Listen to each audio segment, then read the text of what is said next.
इस screen share हो रहा है? हाँ सर, हो रहा है अभी। ठीक।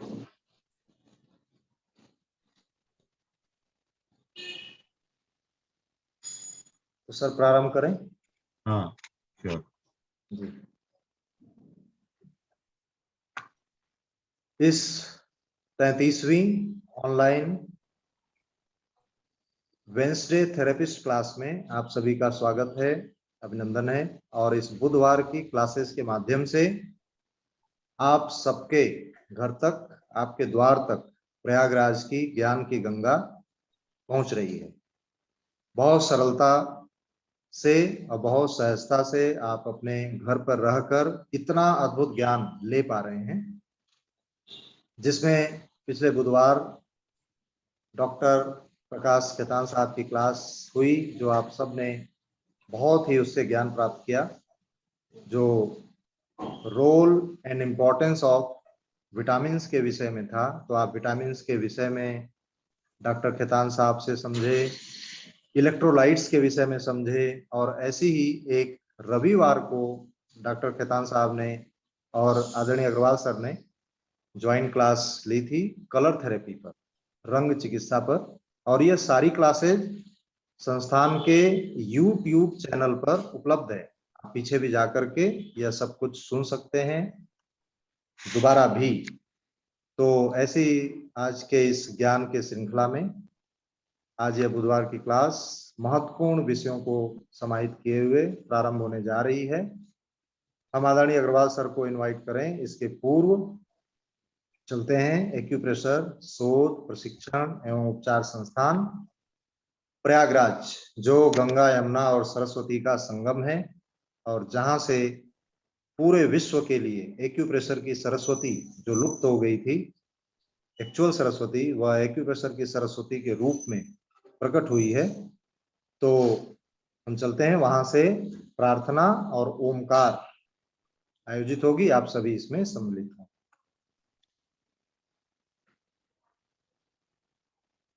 आज की क्लास शुरू करने से पहले हम 3 बार ओम शब्द का पारायण करेंगे।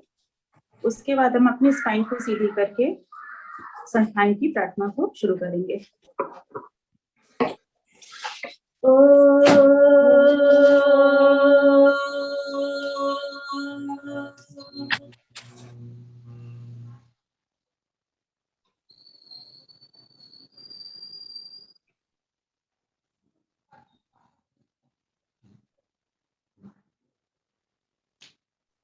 पीयूष जी प्रार्थना लगा दीजिएगा। सर इसमें एक ही बार ये शेयर हो सकता है स्क्रीन। ठीक जी।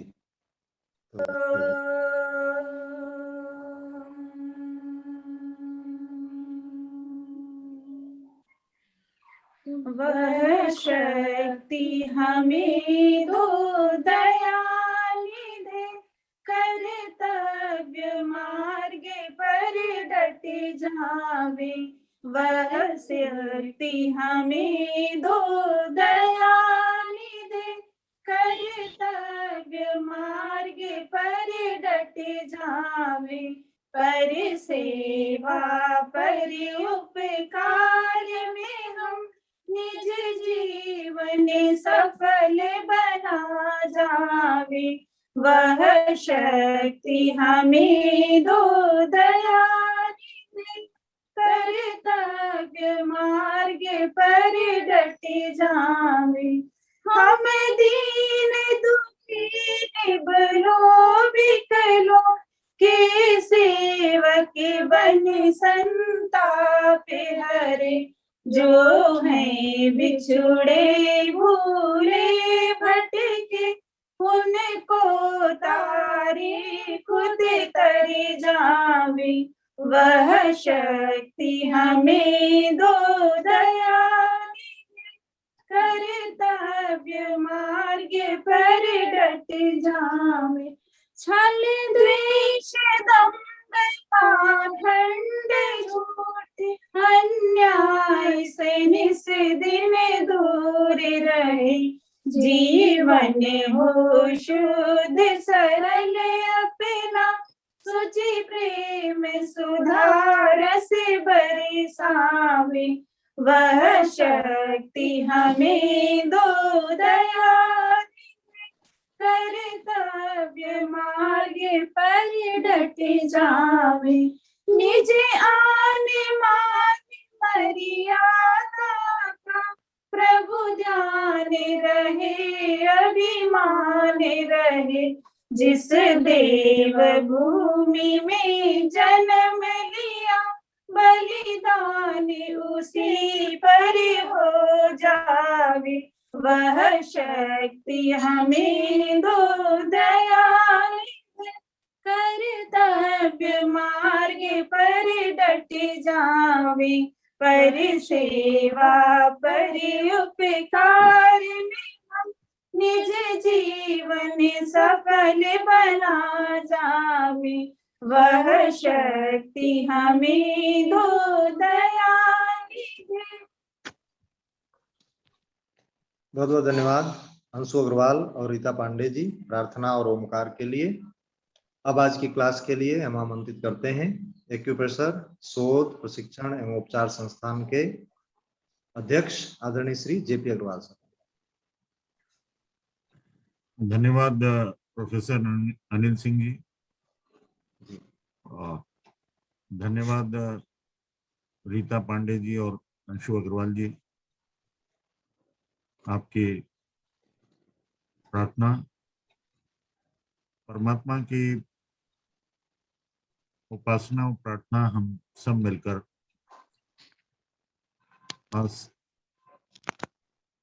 हमारी प्राथमिकता की हम इस सेवा के आंदोलन को जन जन तक पहुंचाएं और इसके लिए हम सब मिलकर प्रयास। आइए इस ज्ञान योग श्रृंखला में हम सब मिलकर विचार मंच पर चिंतन का कार्य करते हैं, जो कि हमारे जीवन में अत्यंत महत्वपूर्ण है। उन विषयों को हम सब रखते हैं और उपचार के माध्यम से हम ये प्रयास करते हैं कि अधिक से अधिक लोगों को लाभ मिले। मित्रों, हम उस असीम शक्ति की प्रार्थना चरण वंदन के पश्चात हमारे संस्थान के और एक्यूप्रेशर के अजस्र प्रेरणा स्रोत आदरणीय खिमका जी के को नमन करते हुए आप सबके साथ आइए और आपका भी अभिनंदन और आपको नमन करते हुए आभार व्यक्त करते हुए आइए हम विचार और चिंतन के लिए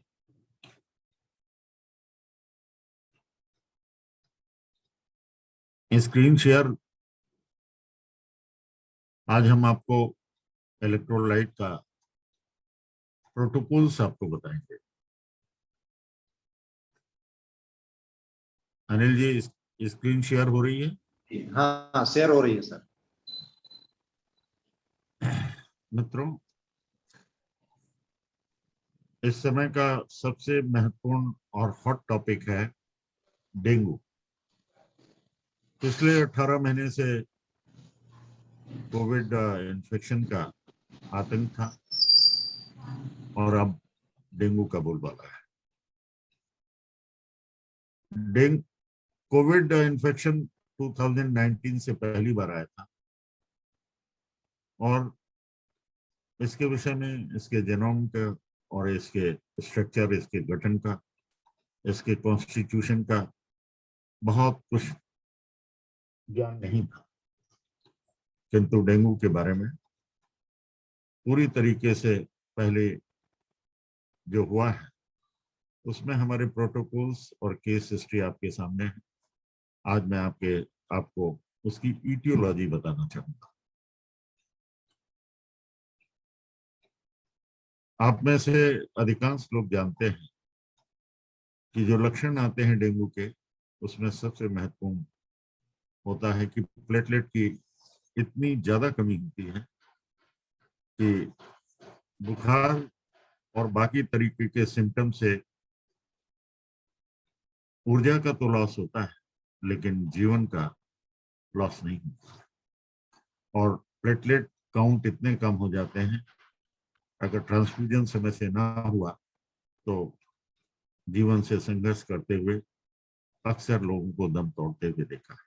मित्रों, इसकी सामान्य इटियोलॉजी का मतलब cause of this type of the symptoms and disease.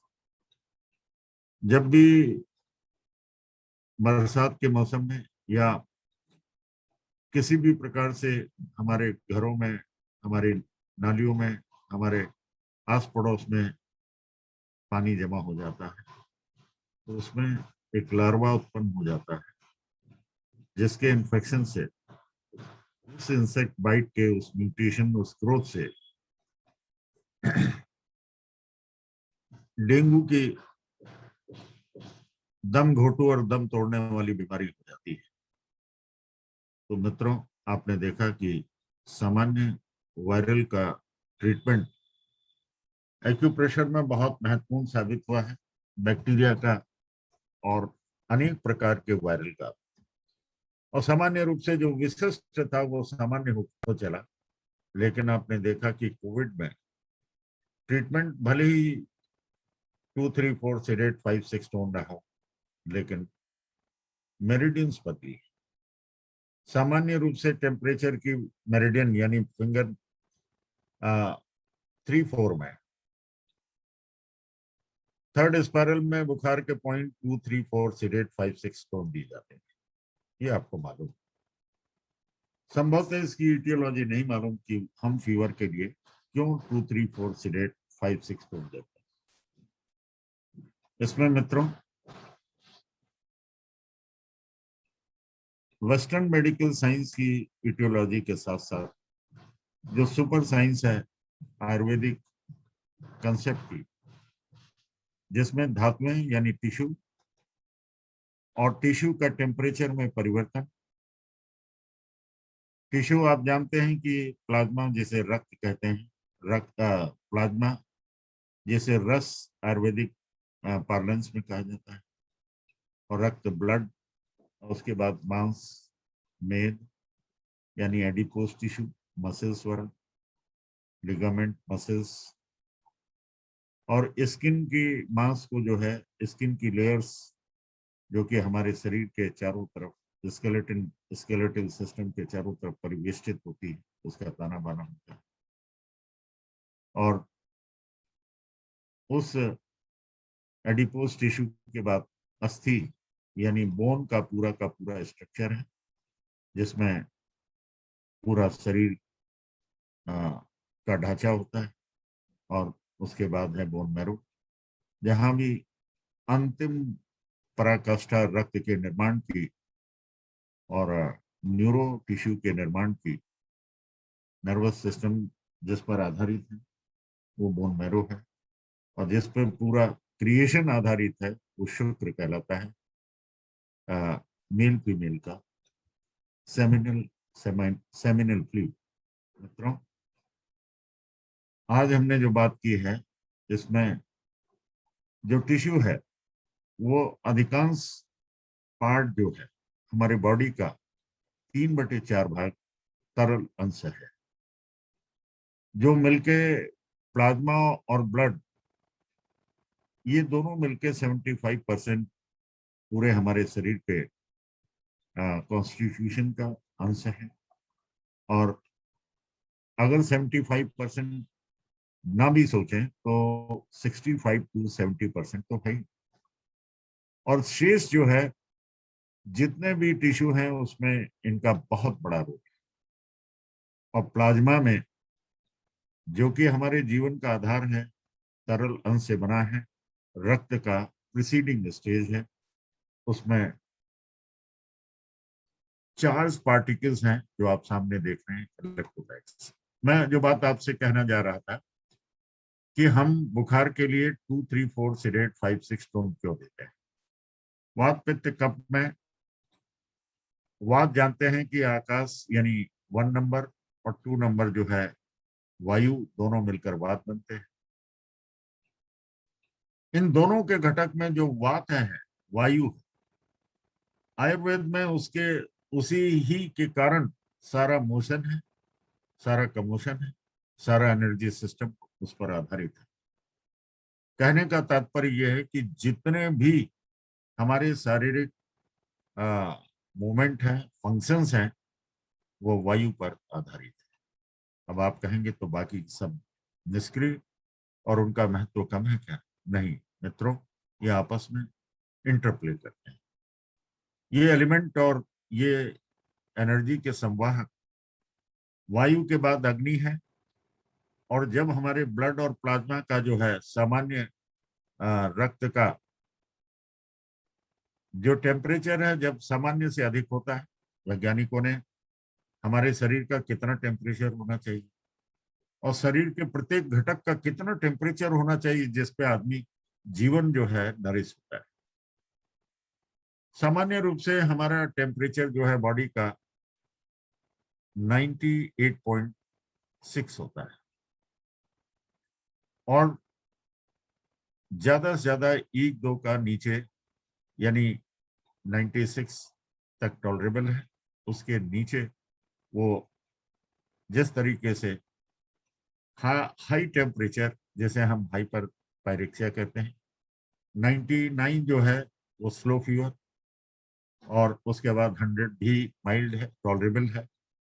102 के बाद जो है हाइपर पायरेक्सिया, और जो हमारे ब्रेन को और ब्रेन के टिश्यू को अफेक्ट करके हमें पैरालिसिस और पैरालिसिस तक, और कभी कभी ऐसी चेंजेज हो जाते हैं जो इरिवर्सिबल होता है, और हमारे इस शरीर में जितने भी रक्त के घटक हैं, प्लेटलेट, डब्ल्यूबीसी, आरबीसी, उनको प्रभावित करता है, जिसके कारण गंभीर रोग और कभी भी जीवन का। तो प्रत्येक प्रकार के वायरल फीवर का जो है बोथ इंडेक्स फिंगर में आप जानते हैं 234 सिडेट, 234 सिडेट 562। वास्तव में टेम्परेचर की हर ऑर्गन में एक टेम्परेचर की थर्मल मेरिडियन है, जिसे मेरिडियन नंबर 3, थर्ड स्पाइरल कहते हैं। अगर आप स्पाइरल यूज नहीं करते हैं तो उसे पित्त की मेरिडियन 3-4 LHM कहते हैं। आप जानते हैं कि हमारे शरीर में 5 yin और 5 yang ऑर्गन मिला के 10 ऑर्गन का और 10 उनकी रिप्रेजेंटेटिव फिंगर है। प्रत्येक फिंगर एक एक महत्वपूर्ण ऑर्गन, इन ऑर्गन का जो है प्रतिनिधित्व करता है। और आप जानते हैं कि पूरे बॉडी का जो है बॉडी टेम्परेचर कंट्रोल करने वाला फिंगर नंबर 3 का थर्ड, और 3 में 3 ज्वाइंट हैं, और ऑर्गन जो है लीवर और गॉलब्लैडर है, और टिश्यू में रक्त है। यानी सारा खेल जो है रक्त का है और प्लाज्मा। तो इसलिए सामान्य रूप से जितने भी वायरल इन्फेक्शन है बोथ इंडेक्स फिंगर के थर्ड स्पाइरल में 234 सिडेट 562।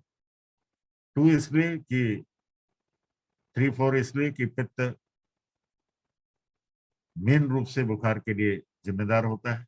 2 इसलिए सिडेट करना पड़ता है क्योंकि पित्त को परपिचुएट और म्यूटेट और उसमें उसे बढ़ाने का काम जो है 2 करता है। तो 2-3-4 सिडेट। और वात पित्त कफ, वात और पित्त ने मिलकर हमारे शरीर के टेम्परेचर को और एनर्जी को बाधा पहुंचाई है, जिसे हम फीवर और अनेक प्रकार के इन्फेक्शन में फीवर से इसलिए डरते हैं कि बाकी जो है कहानी उसी के पीछे पीछे चलती है। कोविड में देखा, अब आप डेंगू में देख रहे हैं।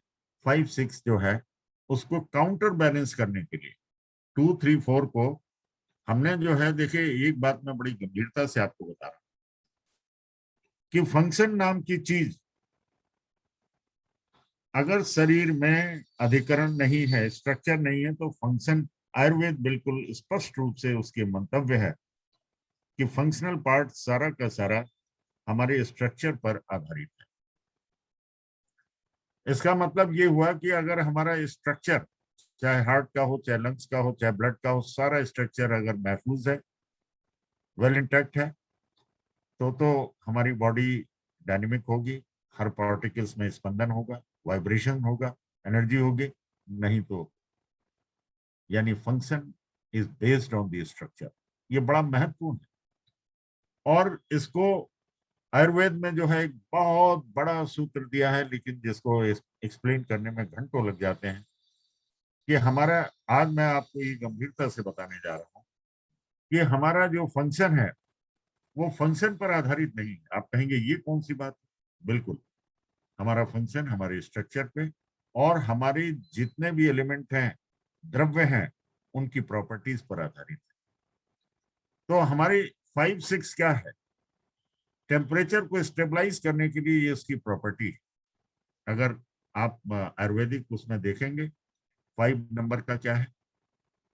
हर एक चीज को मंद बनाता है, हर एक चीज को कम करता है और स्टेबलाइज करता है, स्थिर करता है।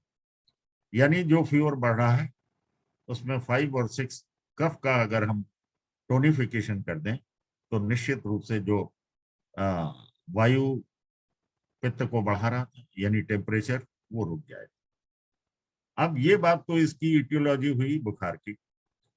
फिंगर का चुनाव क्या होगा? जब लंग्स और हार्ट में यानी हमारे जोन 1 में इंफेक्शन है तो 1 2 3 4 में थर्ड स्पाइरल। और जब हमारे अब डेंगू की बात है तो हड्डी तोड़ बुखार कहलाता है। और मलेरिया में भी सिम्टम्स CHS आते हैं। आपने देखा जब कोविड के इन्फेक्शन की कोई दवा नहीं थी तो क्लोरोक्विन पूरे वर्ल्ड में मलेरिया की संभावित दवाइयों का ही वितरण हुआ। खैर जो कुछ हुआ उसे छोड़िए, लेकिन हमारे डेंगू के लिए सबसे महत्वपूर्ण है फिंगर नंबर 3 4 और 5 6। क्यों? क्योंकि पूरी के पूरी हड्डी तोड़ बुखार होता है यानी फिंगर नंबर 5 टिश्यू की। और हड्डी का प्रमुख आधार जो है हमारे कमर में दर्द, गर्दन में, सिर में दर्द यानी स्पाइनल कॉर्ड। तो फिंगर नंबर 5 6 3 4 5 6 में अब यहाँ पर हम मेरिडियन, भले ही बुखार है लेकिन मेरिडियन का चुनाव हम जल की मेरिडियन लेंगे, उसमें बुखार का ट्रीटमेंट करेंगे। Finger number 3 4 5, fourth spiral, 2 3 4 sedate, 5 6 stop. Covid में आपको मालूम होगा कि उसका इटियोलॉजी दूसरी थी। फिंगर नंबर 1 2 3 4 में सेकंड और फिफ्थ स्पाइरल में बुखार का ट्रीटमेंट 2 3 4 सेडेट 5 6 स्टॉप दिया गया। तो मित्रों, एक बार गंभीरता से इसे नोट करने समझने की कोशिश करें कि कभी स्वाइन फ्लू आएगा तो दूसरे तरीके का प्रोटोकॉल होगा, बुखार का प्रोटोकॉल वही होगा लेकिन मेरिडियन बदलेगी, थर्ड नहीं होगी। इट में बी 2, इट में बी 3, इट में बी 4, ये चुनाव करना पड़ेगा। इट में बी 5, फिफ्थ स्पाइरल में इट में बी 6, व्हाट्सएवर में। और कभी आगे आने वाले में ऐसे आपके सामने आएंगे जिसका कोई मेडिकल इटियोलॉजी नोन नहीं होगी। सिम्टम्स अलग होंगे, उसका जेनोम अलग होगा, उसका जो है आरएनए स्ट्रक्चर है कि डीएनए है, कौन से कारगर होगा ये कोई नहीं जानता। लेकिन आयुर्वेद में आदि से लेकर अंत तक के यानी सारे स्पाइरल में बुखार का ट्रीटमेंट बस हमें स्टडी करना है।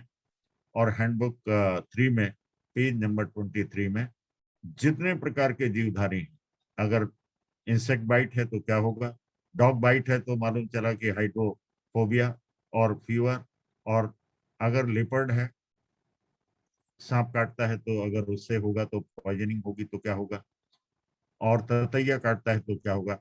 और एक बहुत गंभीर बात है कि मनुष्य जो हाइपर एक्टिव होते हैं, अंडर एक्टिव होते हैं, नासमझ होते हैं या डिलेड माइलस्टोन सीपी चाइल्ड होते हैं, वो जिसको चाहे खड़े खड़े दांत काट लेते हैं। तो वो ह्यूमन, आगे हम उसका भी ट्रीटमेंट मौजूद है।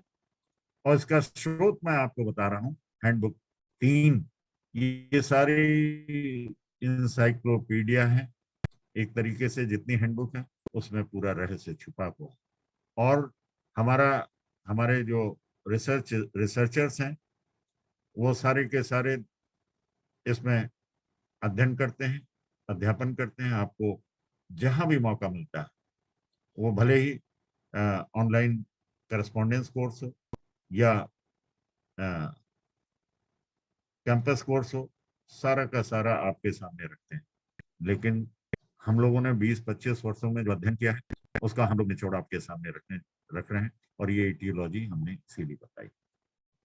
मित्रों, आज का जो प्रमुख विषय है वो है, खेतान साहब ने, डॉक्टर खेतान ने बहुत अद्भुत तरीके से इलेक्ट्रोलाइट का वर्णन किया और बड़े सामान्य ढंग से बताया कि हमारे शरीर का प्रमुख गठन अंग जो है, जिसके कारण हमारी बायोएनर्जी है, जिसके कारण गंभीर बीमारी हो सकती है, और जिसकी थोड़ी सी जानकारी से गंभीर बीमारी से हम बच सकते हैं। ये 3 बातें हमें जाननी है। इसलिए इनके जो वेस्टर्न मेडिकल साइंस के जो इसकी इटियोलॉजी है, बायोकेमिस्ट्री है इलेक्ट्रोलाइट्स की, आपने काफी कुछ समझने की कोशिश की है। आज हम एक्यूप्रेशर के दृष्टिकोण से, और बिल्कुल उसमें कितनी सिमिलैरिटीज है, ये हम आपके सामने रखेंगे, और फिर उपचार आपको ऐसा लगेगा जैसे कोई बहुत बड़ी चीज को की हवा निकल गई। अरे ये तो इतनी छोटी चीज। जिस प्रकार से कोविड इन्फेक्शन से लेके, स्वाइन फ्लू से लेके, डेंगू से लेके, मलेरिया से लेके हिपोक्रेटस, जितने भी आयुर्वेदिक एक्यूप्रेशर के या मैगजीन्स में केस हिस्ट्रीज के माध्यम से, और सबसे इंपॉर्टेंट है केस नंबर। तो इलेक्ट्रोलाइट्स में देखिए, इज इट ये स्क्रीन शेयर हो रही है अनिल जी? Hello hello. जी शेयर हो रही है सर, अच्छा, शेयर हो रही है। देखिए इलेक्ट्रोलाइट्स क्या है। अभी हमने आपको बताया कि हमारे शरीर का जो धातुओं का, टिश्यू का निर्माण है, उसका कॉन्स्टिट्यूशन है, जिसमें से अधिकांश भाग तरल है, और उसके अंदर जो एनर्जी हमारे रक्त में एनर्जी होती है, जिसके कारण सारी जांच होती है, और जिसके सामान्य से कम होने पर, ज्यादा होने पर बहुत बड़ी बीमारियां, उसके घटकों के होने कम ज्यादा होने पर बहुत बड़ी बीमारियां, और उसके विकृत होने पर कैंसर जैसी, ब्लड कैंसर जैसी, ल्यूकीमिया जैसी घातक बीमारी। तो यानी सारी E to Z बीमारियों का प्लाज्मा और उसका जो है कॉन्स्टिट्यूएंट इलेक्ट्रोलाइट्स है, और प्लाज्मा का जो ब्लड है, उसको वो नेक्स्ट स्टेज है। तो प्लाज्मा और इस ब्लड में बहुत ज्यादा अंतर नहीं है। वो एक तो उसके कलरेशन का अंतर है, और उसके अंदर जो है प्लाज्मा में सेल पार्टिकल्स नहीं है, और ब्लड में सेल्स। तो मित्रों, इलेक्ट्रोलाइट्स चार्ज पार्टिकल हैं, जिसके कारण हम लोग एनर्जी का मापन करते हैं। आप कैसे मापते हैं?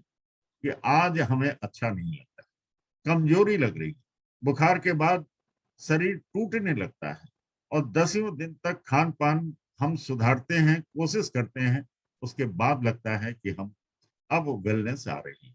और कभी कभी इतनी कमजोरी आ जाती है, हार्ट की डिजीज होती है, तो सबसे पहले वीकनेस बहुत लग रही है, दवाइयों के साइड इफेक्ट से वीकनेस बहुत लग रही है, हमें अच्छा नहीं लग रहा, खाना हजम नहीं हो रहा, और कभी वोमिटिंग हो जाती है, और कभी डायरिया। तो क्या, किस चीज का लॉस होता है? बॉडी फ्लूइड्स का लॉस।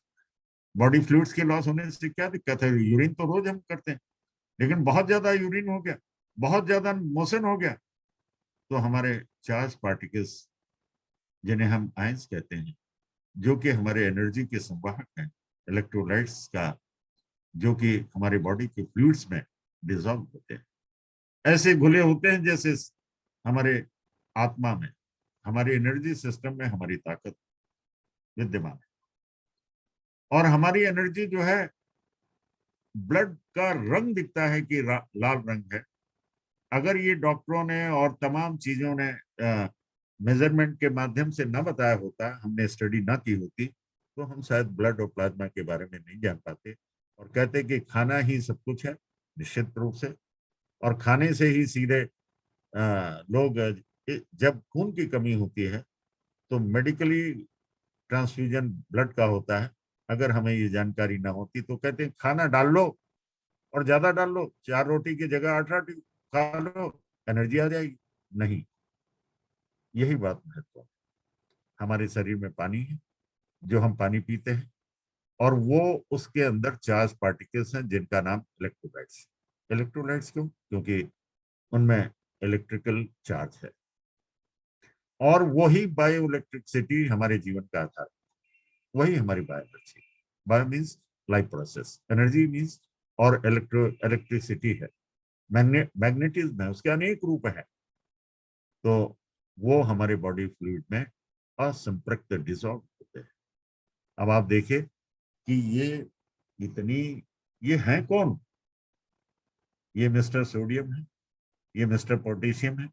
एक दो आपको पंक्ति दिख रही है, एक में लिखा है कैटायंस और नीचे लिखा है सोडियम, दूसरा लिखा है पोटेशियम, तीसरा लिखा है कैल्शियम, चौथा लिखा है मैग्नीशियम। और नेगेटिवली चार्ज जो है, जिसे हम माइनस सिंबल से डिनोट करते हैं, और कैटायंस जो पॉजिटिव हैं वो प्लस से। यानी सोडियम का सिंबल है, के जो है पोटेशियम का, और कैल्शियम का सी। भले ही हम लोग साइंस के स्टूडेंट हैं, लेकिन मोटी मोटी बात जानते हैं, और नहीं तो डॉक्टर खेतान जैसे मनीषियों ने, विद्वानों ने हम लोगों को बताया। अब नेगेटिव क्या है? क्लोराइड, बाइकार्बोनेट, फॉस्फेट और सल्फेट। आप कहेंगे अरे ये तो बड़ी कोई तो चीज है, हम नहीं जानते। आइए हम आपका परिचय कराते हैं। सोडियम, आपने घर में आपके नमक होगा, और बिना नमक के कोई भोजन बनता नहीं, और नमक अगर हम ना खाएं तो शरीर में कमजोरी आने लगती है, और ज्यादा अगर हो जाए ब्लड में, प्लाज्मा में, तो भी बीमारी को जन्म देता है। तो सोडियम देखिए परिचित है ना आपकी किचन में, और आपकी गृहिणी का जो है सबसे प्रमुख आधार है, जो हमें एनर्जी प्रोवाइड करती है फूड के माध्यम से, उसका प्रमुख अंश है सोडियम। अब दूसरा है पोटेशियम। आप जानते हैं पोटेशियम क्या होता है? आपको नहीं मालूम। आपने देखा होगा आतिशबाजी होती है, और जितने प्रकार के पटाखे और आतिशबाजियां बनती हैं दिवाली में और हमारे विभिन्न त्योहारों में, सभी त्योहारों में आतिशबाजी, पटाखे, और जितने भी मांगलिक उत्सव होते हैं, शादी ब्याह में भी, और अनेक प्रकार के उत्सव में पटाखे। अब आप कहते हैं कि यहाँ खाने की बात है, हमारे प्लाज्मा का पार्ट है, और यहाँ पटाखेबाजी कर रहे हैं। मैं आपको एक बात और बताना चाहता हूँ कि हमारे शरीर में एक ऑटोमेटिक सिस्टम है सारा का सारा।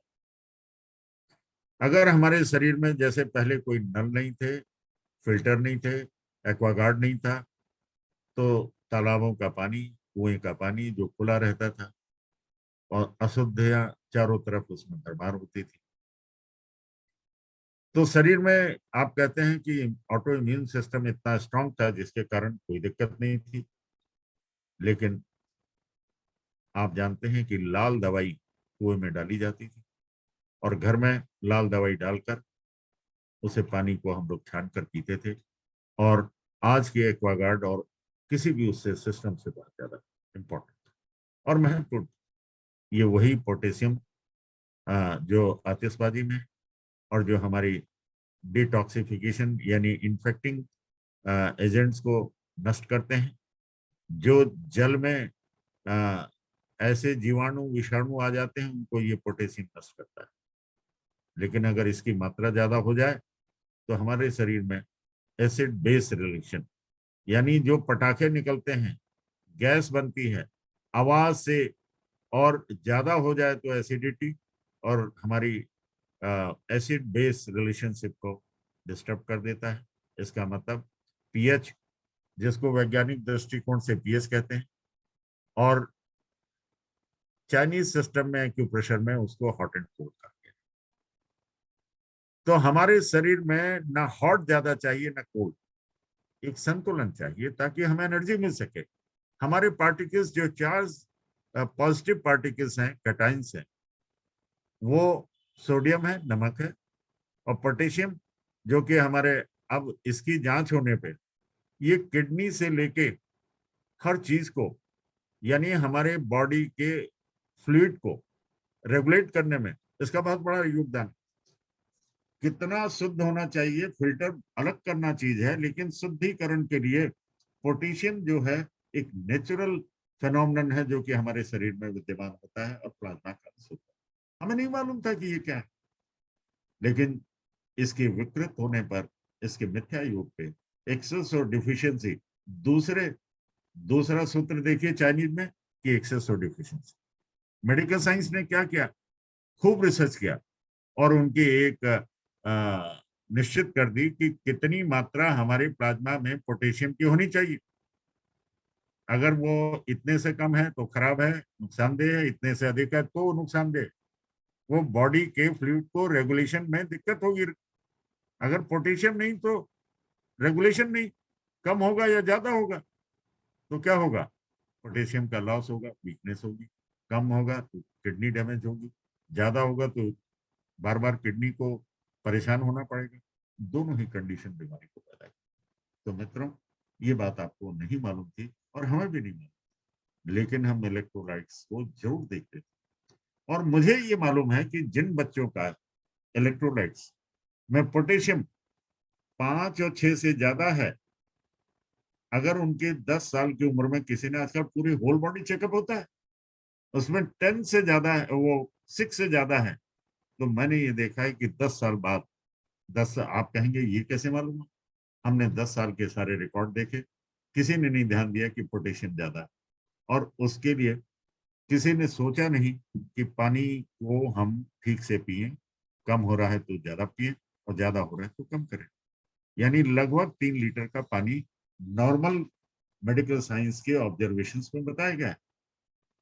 तो मित्रों, पोटेशियम को रेगुलेट करने के लिए, पोटेशियम हमारे किडनी को रेगुलेट करता है, और किडनी हमारे अगर ठीक से प्रॉपर नहीं, तो चाइनीज सिस्टम में आप जानते हैं कि किडनी अगर डैमेज होगी तो हार्ट को दिक्कत पहुंचेगी, निश्चित दिक्कत पहुंचेगी। एडिमा होगा, चेस्ट में रिटेंशन ऑफ वाटर होगा, और जिसके कारण जो है the heart will be at risk, इसलिए इंटरकनेक्टेड।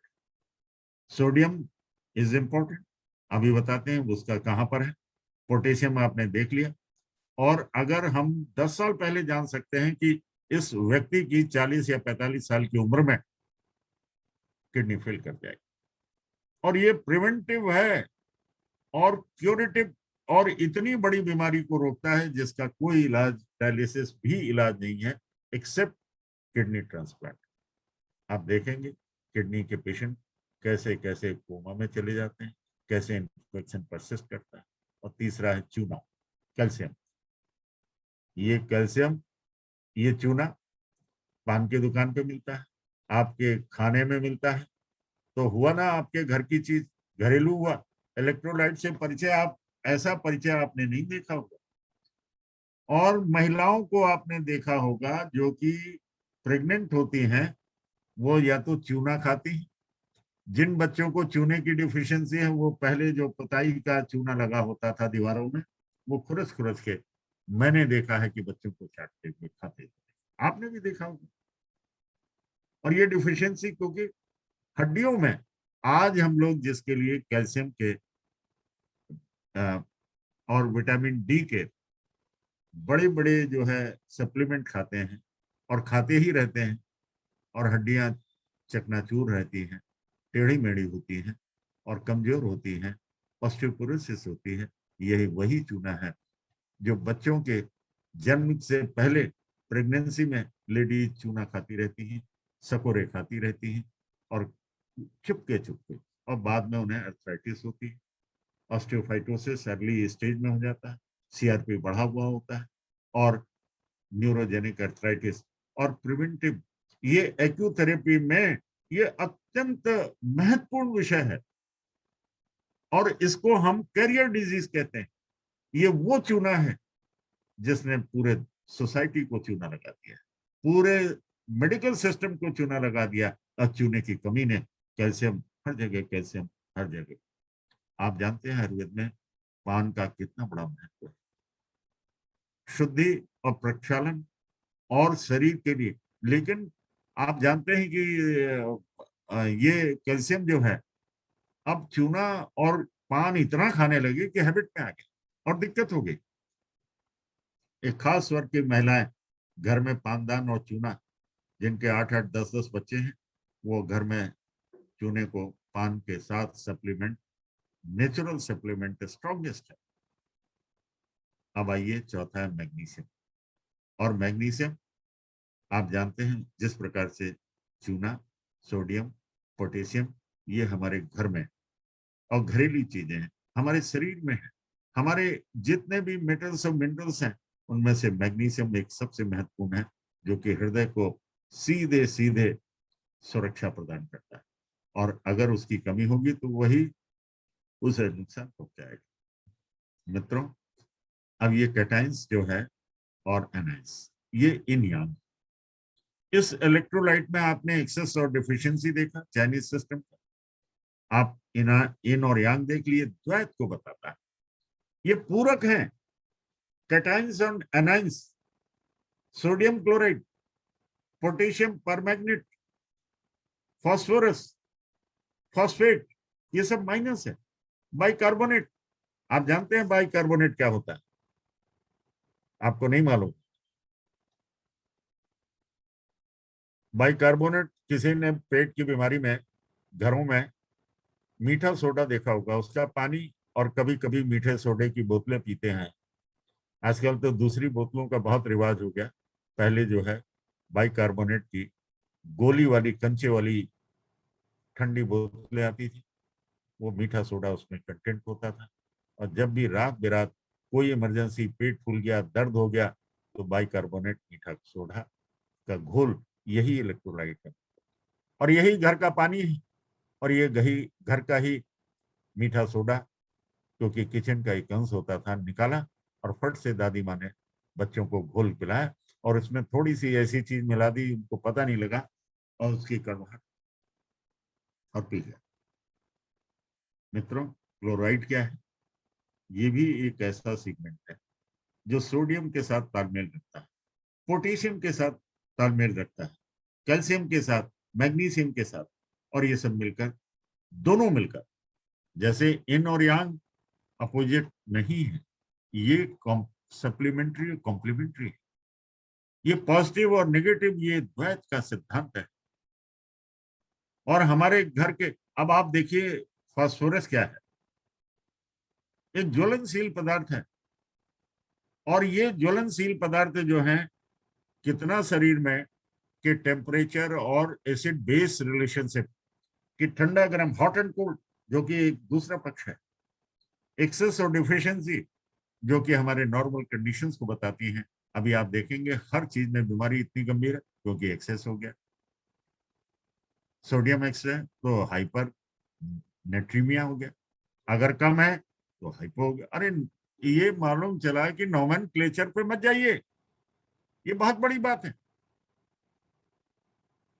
और ये क्लोराइड, बाइकार्बोनेट, फॉस्फेट, आज मैं आपको एक बड़ी गंभीर बीमारी का नाम बता रहा हूं, जिसे कहते हैं, आपने लीवर प्रोफाइल टेस्ट कराया हो, और उसमें है एल्कलाइन फॉस्फेट।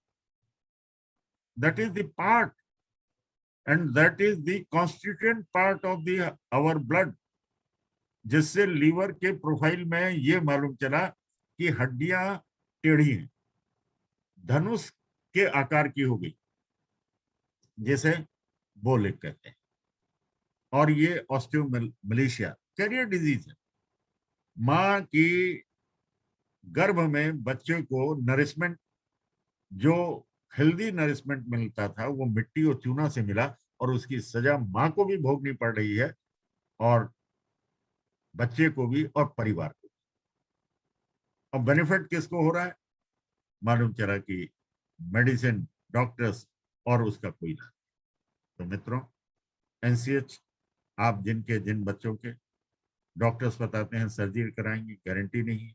बच्चों में बाद में जब इंफ्राटी कॉम्प्लेक्स हो जाता है, चलते हैं दौड़ते हैं तो जैसे कहते हैं फांडा तरीके से चलना है, और जो है धनुष आकार होते हैं। ये 3 महीना ट्रीटमेंट दीजिए, 10 साल की उम्र तक पैर सीधे हो जाएंगे, मजबूती आ जाएगी। और जो भोजन होगा उसमें इलेक्ट्रोलाइट, और उसका electrolyte means that will fight against the toxicity, that will fight against electrolyte is fighter, that will not allow to form the osteophytes, that will not, they are fighters. और ट्रीटमेंट क्या होगा, पैर के NCS 3-4 to में 2-3 tone for 5 से। आप ये देखेंगे 3 महीने में बच्चे का पांव सीधा, कोई सर्जरी की जरूरत नहीं पड़ेगी।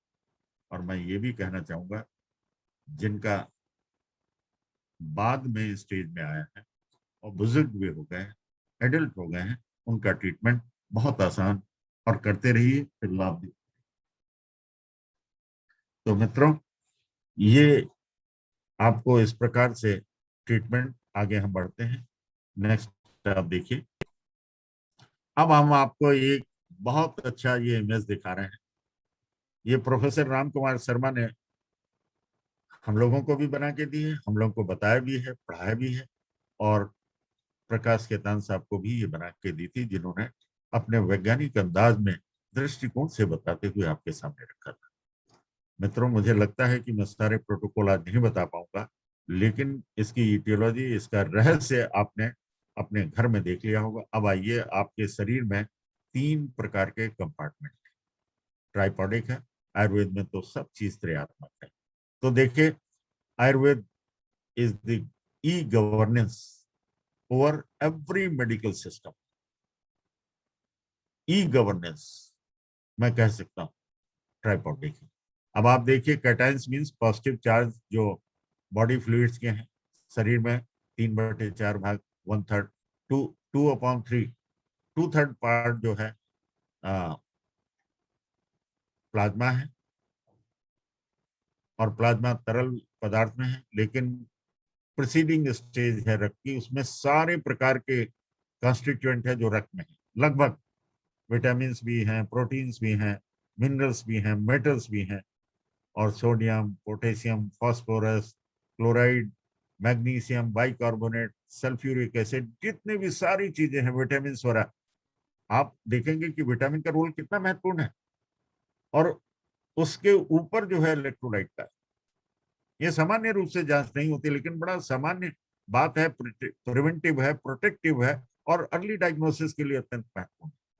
मित्रों, आप देखिए कि 3 कंपार्टमेंट है। एक बाहर वाला, जैसे हम एक्स्ट्रा सेलुलर फ्लूइड के नाम से प्लाज्मा में देखिए, और दूसरा है इंटरस्टिशियल फ्लूइड, प्लाज्मा और बीच वाला कंपार्टमेंट, जैसे इंटरस्टिशियल मीडियल फ्लूइड यहाँ पर होता है विद्यमान, और तीसरा सेल के अंदर छोटे छोटे सेल हैं, और उसमें कौन बैठा हुआ है, स्टोर हाउस में कौन है, मिस्टर के। और बाहर जो प्लाज्मा है, पानी पिया और जिसका हजम नहीं हुआ, पानी सीधे सीधे निकल गया। पोटेशियम क्या है, जिसमें सबसे ज्यादा सोडियम, और देखिए इसमें पोटेशियम K+ बहुत कम है, कैल्शियम बहुत कम। तो नमक जो है, अक्सर हम जो है सलाद के साथ खाते हैं, जो भी चीजें लेती है उसमें सलाद वगैरह में नमक खूब खाते हैं, और ऐसी सलाद में वाटर कंटेंट बहुत ज्यादा होता है, और वो पेशाब ज्यादा हुआ, उसी के साथ डायरेटिक्स के रूप में पेशाब में एक्स्ट्रा सेलुलर फ्लूइड के रूप में प्लाज्मा, उससे बहुत नुकसान नहीं होता, लेकिन फ्रीक्वेंसी बढ़ जाती है, पेट की और बॉडी के सिस्टम की सफाई हो जाती है, लेकिन वो उसका कंट्रीब्यूशन उसका बहुत कम रह जाता है कि तुरंत निकल गया। लेकिन पोटेशियम इसमें बहुत कम होता है, और कैल्शियम भी कम होता है। और बीच वाला कंपार्टमेंट में कुछ कैल्शियम ज्यादा होता है, कुछ पोटेशियम ज्यादा होता है, और तीसरा वाला जो है इंट्रासेलुलर, जो सेल के अंदर है, उसमें मिस्टर पोटेशियम सबसे ज्यादा है, मैग्नीशियम सबसे ज्यादा है। इसलिए सबसे इंपॉर्टेंट ऑर्गन किडनी और हार्ट, इन सब का मैनेजमेंट इंट्रासेलुलर फ्लूइड यानी पोटेशियम और मैग्नीशियम का। आप कहेंगे सोडियम और कैल्शियम बेकार है, नहीं, मैंने ये नहीं कहा, ये दोनों जुगलबंदी करते हैं। अब देखिए दूसरा, देखिए आपने नेगेटिवली चार्ज वाला, उसमें देखिए जो प्लाज्मा में है सबसे ज्यादा क्या है, कैल्शियम है, और सोडियम और कैल्शियम सबसे ज्यादा आपस में मिलते हैं तो सोडियम क्लोराइड हुआ, एक कंपाउंड बन गया। पूरी की पूरी बायोकेमिस्ट्री और बायोकेमिक जितनी 12 सॉल्ट पे आधारित है, तो ये एक महत्वपूर्ण सॉल्ट है। प्लस एंड माइनस मिलके एक इन और यांग मिलके क्या हो गया, एक परिवार प्लाज्मा का एक ऐसा हुआ। अब इसका जब प्लाज्मा में सोडियम की कमी है, सोडियम क्लोराइड की, जैसे हाइपर और हाइपो नेट्रीमिया कहते हैं, नमक के कम होने से भी उतना ही खतरनाक है और ज्यादा होने से भी, बैलेंस होना चाहिए। तो ये सोडियम पॉजिटिव और नेगेटिव मिला के सोडियम क्लोराइड, और एसपीओ, ये जितने भी हैं प्रोटीन्स हैं, ऑर्गेनिक एसिड्स हैं और सल्फेट हैं, ये सारी चीज जो है। और देखिए जो बीच वाले कंपार्टमेंट में है वहां भी कैल्शियम ज्यादा है। और लास्ट में देखिए जो सेल के उसमें है वहां प्रोटीन, प्रोटीन का बहुत बड़ा रोल, लेकिन प्रोटीन की मात्रा ज्यादा हो जाने पर भी काफी कष्ट होता है। तो ये आपने देखा कि कहाँ पर कितना किसके शेयर है, अंदर कितना है, बीच वाले कंपार्टमेंट में किसका ज्यादा है, और सबसे अंदर वाले में क्या है। तो पॉजिटिव और नेगेटिव कौन कौन से ऐसे हैं, सल्फेट और बाइकार्बोनेट आदि कितने, और सोडियम का रोल कितना बड़ा है, और प्रोटीन का कितना बड़ा रोल है, सल्फेट का कितना बड़ा रोल है। अब आप देखेंगे मेजर कैटायंस मतलब पॉजिटिवली चार्ज जो है सोडियम एक्स्ट्रा सेलुलर में ज्यादा होता है, और इंट्रा सेलुलर में सबसे ज्यादा पोटेशियम। और इलेक्ट्रोलाइट्स क्या करते हैं, न्यूरोमस्कुलर इंपल्स, यानी जितने क्रैम्प आते हैं, जितनी मसल लॉस हो जाते हैं, मैं एट्रोफी की बात नहीं कह रहा हूं, और शरीर में चुटकी टिंगलिंग सेंसेशन, काटना, दर्द आना, बॉडी के फ्लूइड का वॉल्यूम, बीपी आदि, और ये पूरा का पूरा सारे कंपार्टमेंट में फ्लूइड का डिस्ट्रीब्यूशन, और कुल मिला के इसका उद्देश्य है हॉट एंड कोल्ड को, यानी पीएच को, एसिड बेस रिलेशनशिप को का बैलेंस करता है। हमारी एनर्जी, हमारा सिस्टम, हमारा जीवन बैलेंसिंग फैक्टर। इलेक्ट्रोलाइट में इम्बैलेंस पे क्या होना है, नमक की ज्यादा है कम है तो हाइपो, उसका नाम है हाइपोनेट्रीमिया, और कैल्शियम कम है तो हाइपोकैल्सीमिया। अगर सोडियम ज्यादा है तो हाइपरनेट्रीमिया, कैल्शियम ज्यादा मात्रा में है, दोनों बीमारी के कारण हाइपरकैल्सीमिया। और कैलीमिया, हाइपो और हाइपर, ये पोटेशियम की एक्सेस और डिफिशियंसी। और फॉस्फेट की कम ज्यादा, हाइपो और हाइपर फॉस्फेटीमिया, एंड और इसी तरीके से मैग्नीशियम की। मित्रों,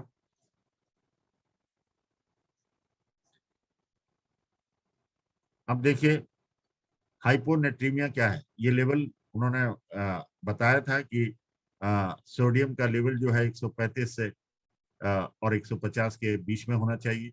डिफिशियंसी होगी तो क्या होगी, सेवरल टाइप्स हैं, डाइल्यूट नहीं हो पाता, डिप्लीट कम हो जाता है, वॉल्यूम कम हो जाता है। अब सर्जिकल केसेस कॉजेज जो है, इंटेस्टाइन में ऑब्स्ट्रक्शन हो जाता है, और सीवियर वॉमिटिंग, और आदि आदि डायरिया, और ये हमने अभी तक बताया है आपको बहुत सी चीज। आपको क्या चीज दिखती है इनके कम हो ज्यादा होने पे, आंखें धसी हुई नजर आएंगी, टंग ड्राई कोटेड होगी, पुअर स्किन का ग्लेज होगा, मसल में ट्विचिंग होगी, किसी के जीवे यूं फिरते रहते हैं, किसी की आंख फड़कती रहती हैं, बिना बात को पता ही नहीं चलता, और कुछ को इरिटेशन होता रहता है। न्यूरोलॉजिकल, यानी एकदम चिल्लाएंगे फिर बिल्कुल कई दिन तक शांत, और क्षणे रुष्टा क्षणे तुष्टा, और ऐसे सिम्टम आते हैं न्यूरोलॉजिकल कि कभी गुस्से में पता नहीं क्या कर डाल रहे हैं दूसरे का और अपने का। और कन्वल्जन्स माने जिनको बेहोशी और झटके आने लगते हैं, सीजर्स आने लगते हैं। और हमें क्या करना चाहिए, ये देखिए बताया है कि किस तरीके से माइल्ड और क्रोनिक का क्या है, ये पूरा बता चुके हैं केतान साहब। और हाइपर और इसके क्या हैं, ये सब भी होगा कि किस तरीके से रीनल यानी किडनी फेल्योर, कार्डिक फेल्योर, ये सब कितने इंपॉर्टेंट है आप समझ सकते हैं, और न्यूरोलॉजिकल, और हमें क्या करना चाहिए। अब आइए ट्रीटमेंट नोट कर लीजिए। पोटेशियम का क्या है, अगर मैंने आपको बताया कि नॉर्मल है 3.5 से 5, अगर 6 है तो दिक्कत है। पोटेशियम को बैलेंस करने से किडनी को बचाया जा सकता है। रीनल रेगुलेशन और हाइपोकैलिमिया, अगर पोटेशियम कम है तो भी दिक्कतें हैं, बहुत बड़ी दिक्कतें हैं। फूड पॉइजनिंग हो जाती है, यानी बैलेंस नहीं बन पाता, प्रोटेक्शन नहीं हो पाता। और हमें क्या क्या देखने को मिलता है, हाइपोटोनिया, एक वीक पल्स होती है, और पैरेस्थेसिया, और हाइपो, अगर पोटेशियम कम होता है तो एल्कुलोसिस, और हल्की सांस शैलो छिछली होती है, इरिटेशन होता है, क्लैरिटी नहीं होती, वीकनेस होता है, एरिथमिया, पल्स इरेगुलर होती है, लेथार्जी है, कुल मिला के वेलनेस अफेक्टेड होती है। और जब हम क्या करते हैं सप्लीमेंट, ये सब हमारा विषय नहीं है, हम लोग आइए ट्रीटमेंट देते हैं। सबसे पहला इंपॉर्टेंट है प्लाज्मा की मेरिडियन। प्लाज्मा की मेरिडियन है फिगर नंबर 4, और उसकी मेरिडियन है पॉजिटिव और नेगेटिव को मिला के एलएचएम बनाते हैं। प्रोटीन का पॉजिटिव और नेगेटिव मिला के जो हमारी स्किन को और फ्लेश को, पूरी बॉडी को जो है त्वचा और ग्लेज देता है, नरिशमेंट देता है, जो सेल के अंदर होता है, वहां तक उसका ट्रीटमेंट 1 to LHM में। देखिए मैं आपको बिल्कुल ऐसे प्रोटोकॉल बता रहा हूं जो कि लास्ट स्टेज के हैं, और जिनको सुपर स्पेशलिटी हॉस्पिटल में इलेक्ट्रोलाइट के माध्यम से उनका ट्रांसफ्यूजन होता है। आपने देखा होगा कि सुपर स्पेशलिटी हॉस्पिटल में मल्टी ऑर्गन फेल्योर का ट्रीटमेंट इलेक्ट्रोलाइट अनेक तरीके से, एल्बुमिन कम है तो एल्बुमिन, प्रोटीन कम है तो उसको चढ़ाकर ट्रांसफ्यूजन होता है, और पोटेशियम है तो पोटेशियम, उसकी मात्रा निर्धारित की है वैज्ञानिक विषय। हमारा विषय तो सुपर वैज्ञानिक है कि अगर हमने ट्रीटमेंट दिया, आपको वेलनेस धीरे धीरे महीने में, 3 महीने में इंप्रूव करेगा। स्पैज्म कम होंगे, न्यूरोमस्कुलर डिजीज कम होगी, आपको टिंगलिंग सेंसेशन, कार्पल सिंड्रोम है, आपके झटके लगते हैं, सोते सोते पैर झटके मारते रहते हैं, नींद में झटका होता है जिसे स्लीप एपनिया कहते हैं, और वो कार्डिक फेलियर के सिम्टम होते हैं। मशीन लगा के सोना पड़ता है, ऑक्सीजन पे सोना पड़ता है, और ये मालूम चला कि it is due to excess and deficiency of the electrolytes. तो मित्रों, पहला हमारा सबसे महत्वपूर्ण प्रोटोकॉल है राइट इंडेक्स फिंगर का 1+ यानी 1-2 हॉरिजेंटल। इसमें आप 4-5 सेडेट कर सकते हैं। आप कहेंगे कि कम है कि ज्यादा, बैलेंस करना काम है इसका। कम होगा तो भी 4-5 सेडेट 3-6 टोन करेगा, और ज्यादा है तो भी करेगा, दोनों प्रकार के सिम्टम्स को कंट्रोल करेगा। और लास्ट स्टेज का है जो कि, तो उसमें सर्जिकल स्ट्राइक करना पड़ेगा। 1-3-6-8 टोन, 0-1-3-6-8 टोन, 1-2 LHM में, और 3-6-2-4-5-7-9 सेडेट। मित्रों, ये मैंने एक शॉर्टकट में आपको बताया है। अब दूसरा है सोडियम, जो कि हमारे बॉडी के अंदर पॉजिटिव और नेगेटिव चार्ज को मिला के सोडियम क्लोराइड, और सोडियम के अनेक प्रकार के जो है कॉम्बिनेशंस डेवलप होते हैं, और उसमें जो है हमारे शरीर में ताजगी, हमारे शरीर के हार्ट को, सभी को जो है अधिक नुकसान जो है स्क्लेरोसिस लाता है, सूखापन लाता है, और मांस को जो है, और फ्लेश को और त्वचा को नुकसान पहुंचाता है, ड्राइनेस आ जाती है, और फिर धीरे धीरे शरीर के अंदर जब फ्लेश कम हो जाता है तो नर्व एक्सपोज होने के कारण टिंगलिंग सेंसेशन, क्रैम्प्स, और ये अनेक तरीके से इडिमा आदि। तो सोडियम, और अंत में जो है वो जब शरीर की त्वचा में रूखापन आ जाए कोई खास बात, लेकिन जब शरीर के अंदर हार्ट की जो कवरिंग्स है उनमें रूखापन है तो खास बात। और जब उसके संवाहक जो है आर्टरीज में रूखापन आ जाए और वो टेढ़ी हो जाए, स्क्लेरोसिस हो जाए, उसका ल्यूमेन अफेक्टेड हो जाए, आवागमन, ब्लड का circulation, that is very very important. और जिसका जिम्मेदार नमक है, एक्सेस और डिफिशियंसी, इसको बैलेंस करने के लिए राइट IF के 3-4 LHF, 3-6 स्टोन 4-5। तो कहेंगे ये कोई ट्रीटमेंट हुआ? जी हाँ, यही ट्रीटमेंट। 20 बीमारियों, आगे आपको बीमारियों के सिम्टम्स दिखेंगे। ये PPT आपके पास है। और इसको तो आगे हम लोग इसको कंटिन्यू रखेंगे, कम से कम एक क्लास में और लेंगे। तो किडनी के फंक्शन को और इंक्रीज इनटेक साल्ट को, और बाद में जो है 3-4 LHF में आपको मालूम है क्या ट्रीटमेंट देना होगा? वही सर्जिकल स्ट्राइक और ट्रांसफ्यूजन जैसी स्थिति को ये इम्प्रूव करेगा। और हमें क्या सिम्टम दिखते हैं? इरिटेबिलिटी, पैरेस्थीसिया माने नमनेस, या तो हमारे शरीर की पैर में नमनेस होगी, तलवे में नमनेस होगी। जिनको स्पाइनल कॉर्ड की बहुत लंबी बीमारी होती है, पहले दर्द होता है, सियाटिका पेन होगा, जोड़ों में दर्द, जिसको हम लोग न्यूरोजेनिक अर्थराइटिस कहते हैं। ये भी देन प्रयागराज के एक्यूप्रेशर संस्थान की है। पूरे वर्ल्ड में इस बात की बड़ी चर्चा है कि ये चरक भाग 2 और 3 में न्यूरोजेनिक जॉइंट थेरेपी, और ये कैसी है और कितनी महत्वपूर्ण। मसल की वीकनेस, खासतौर से पैर में, और इरेगुलर पल्स, हाइपोटेंशन और नोजिया, एब्डोमिनल क्रैम्प्स, क्रैम्प्स कहीं भी हो, सारा ये इलेक्ट्रोलाइट्स पर आधारित है, इनका रोल है। आज हम यहीं पर आपको इंटरेक्शन सेशन में ले चलते हैं। तो आज हमने आपको राइट मिडिल फिंगर के राइट इंडेक्स फिंगर में दो सबसे महत्वपूर्ण बताए कि एक सोडियम क्लोराइड की, यानी एक पॉजिटिव नेगेटिव का, और दूसरा जो है आपके प्रोटीन का।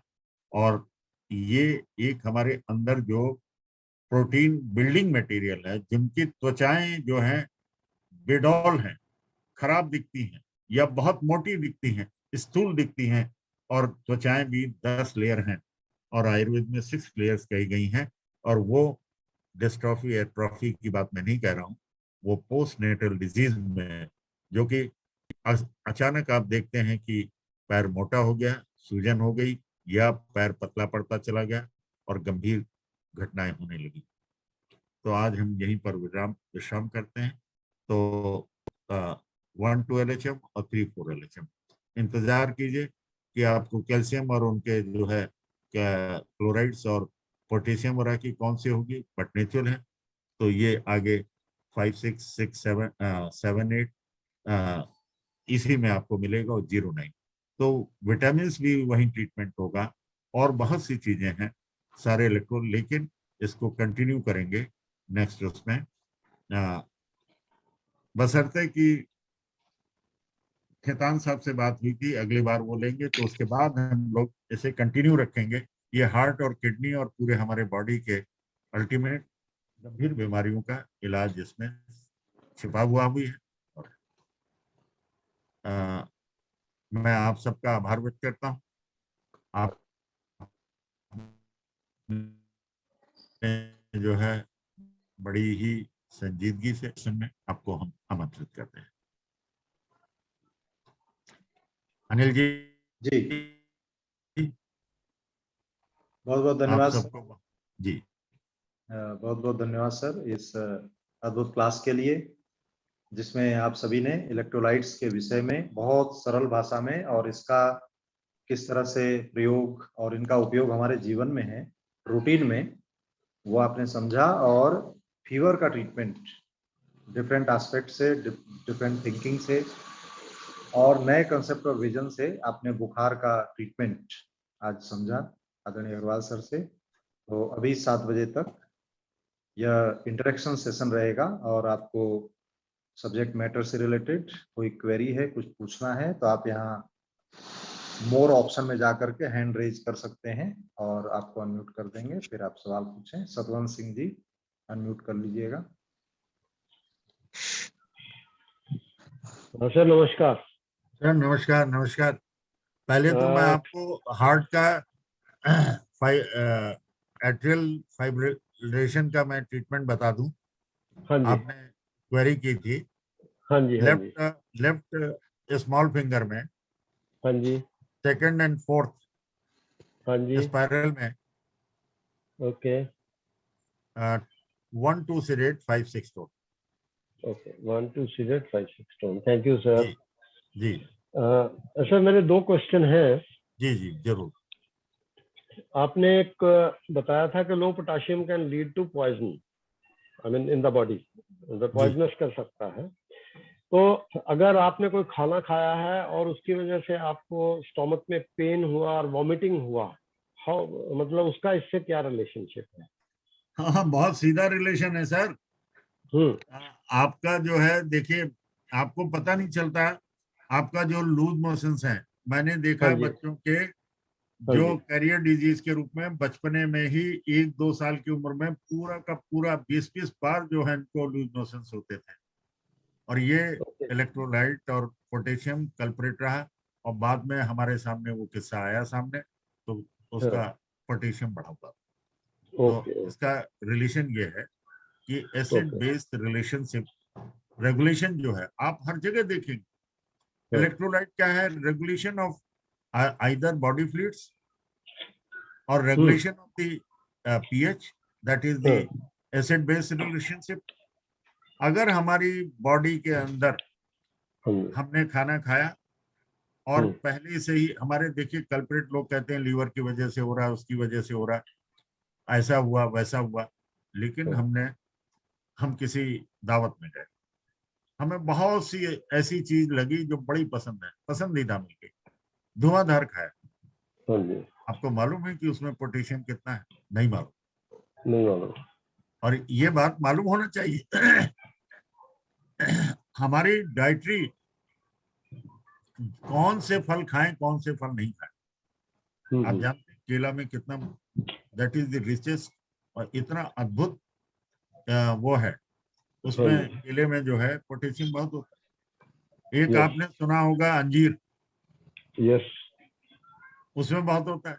लेकिन ये आपको नहीं मालूम कि आपको जो है हाइपर कैलीमिया है कि हाइपो है। You don't know it. लेकिन कोई आदमी बैठे बैठे दिन भर जीभ को फिराता रहता है, कोई पैर हिलाता रहता है, किसी को झटके आते हैं, कोई बेहोश हो जाता है, और किसी के आंखें फड़कती रहती हैं। आप इलेक्ट्रोलाइट टेस्ट करेगी और ट्रीटमेंट आपको हम आगे बताएंगे। ठीक है सर। और सर ये दूसरा, इनका बड़ा सीधा रिलेशन है सर। ओके, समझ गया सर। हमें यही नहीं मालूम कि हमारा पोटेशियम किस चीज में खाना चाहिए और कितना है, और हमें मालूम करने की जरूरत ही नहीं। अगर आपको जो है बॉडी के अंदर इलेक्ट्रिकली चार्ज पार्टिकल्स नहीं हो रहे हैं, तो इजेक्शन फ्रैक्शन और इरेक्शन फ्रैक्शन, आप कहेंगे ये नई चीज, इरेक्शन फ्रैक्शन क्या हो गया? मोस्ट ऑफ दी लोगों को ये शिकायत होती है कि हमारा अर्ली इजेकुलेशन हो जाता है, इरेक्शन नहीं होता। और हार्ट का मापन तो इजेक्शन फ्रैक्शन पे ही है। और मेल और फीमेल का जो है चार्जिंग इसी पे डिपेंड करता है, क्रिएशन। यस, इसका कोरिलेशन बहुत ही अद्भुत है, जो किसी किताबों में नहीं है। हम वो तो सही कॉन्फ्रेंस में बात आपको ऐसी सी बातें, क्योंकि हमारा रिसर्च विंग इतना स्ट्रांग है। है। यस। हाँ हाँ। सर दूसरा क्वेश्चन है कि आपने अभी बताया था कि हाइपरकलेमिया को जब डिस्कस कर रहे थे, तो आपने बोला था कि कार्पल सिंड्रोम हो जाता है। जी जी।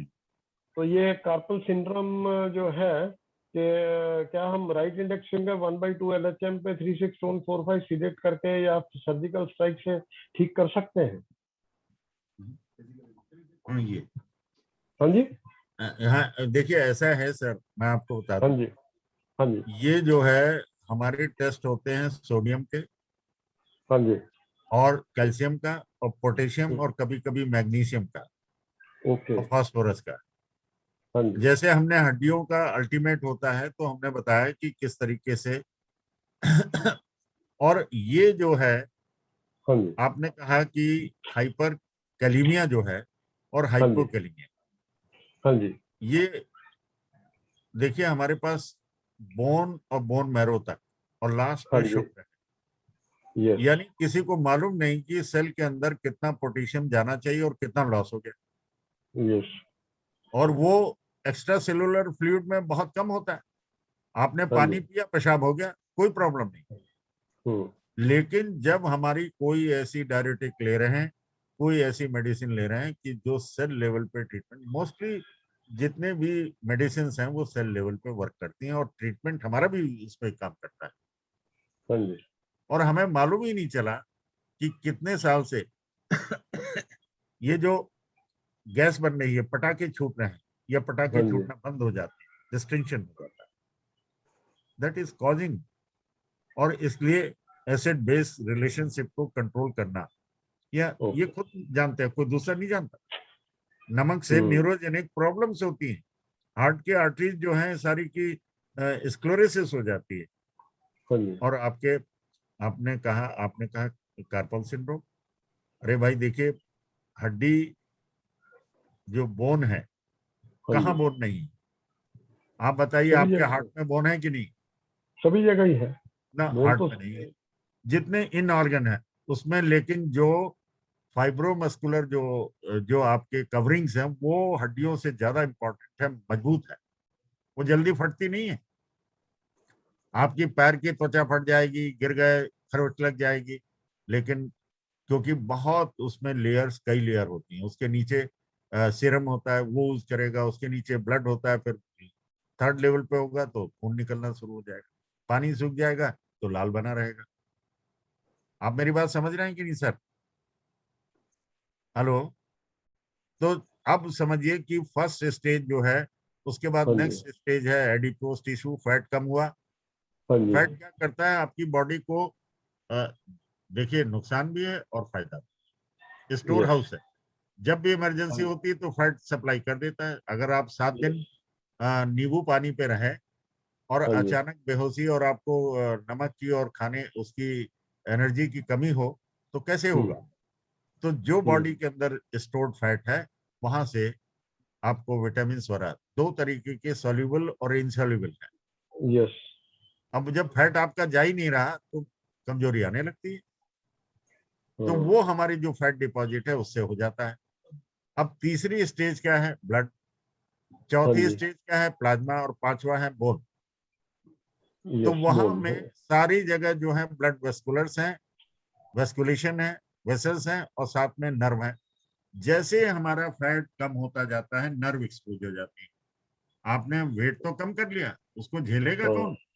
उसे उसका रोना कौन रोएगा? हम्म, फायरिंग होती है, परिस्थेसिया होती है, और मेडिकल साइंस कहती है no no no, idiopathic cause है, हमारे पास इसका कोई इलाज, it can be yes, managed only. हाँ, हाँ, तो ये जो कार्पल सिंड्रोम है, आपके हाथ में कार्पल यस, बोन्स है, पैर में टार्सल है, और यस, यही सारे हमारे एनर्जी के संवाहक है, सॉफ्टवेयर यस, है पूरे बोन का, पूरे ब्रेन का है। हम्म, तो आपको जो सीएसएफ और सेमिनल फ्लूइड और बॉडी फ्लूइड, ये तीनों यस, मिलके जो है अपने शरीर को, यानी आदमी जो है अ, अगर नामर्द है तो भी बॉडी फ्लूइड से लेके, प्लाज्मा हम्म, से लेके सेमिनल फ्लूइड तक और सीएसएफ तक, हाँ जी, ब्रेन कम काम कर रहा है, तो कम काम कर रहा है, उसके लिए भी जिम्मेदार आपका प्लाज्मा है, इलेक्ट्रोलाइट है, सीएसएफ है। और सीएसएफ भी तो काहे से बना है? प्लाज्मा से। ये बड़ा मतलब अद्भुत है। This correlation should be, that is very important sir. जो ब्रेन के एट्रोफीज हो जाती हैं, सेरेब्रल एट्रोफी हो जाती है, कुछ समझ में नहीं आता, याददाश्त चली जाती है, और आदमी जो है बैलेंस खो देता है, स्पाइन से लेके, और उसके अंदर जो स्ट्रेसेस होती है, दैट इज अनदर थिंग। तो कार्पल सिंड्रोम इज नथिंग। इसलिए हम एक्यूप्रेशर में E to Z का इलाज है, बशर्ते हमारी स्टडी कितनी, आपने कितना मीठा उतना ही होगा जितना कि गुड़ और चीनी डालेंगे, जितना आप मेहनत करेंगे उतना ही तो होगा। ये कह देने से कि अरे भाई ये तो पेन्स एंड एक्स के लिए है, no no, I don't agree on this.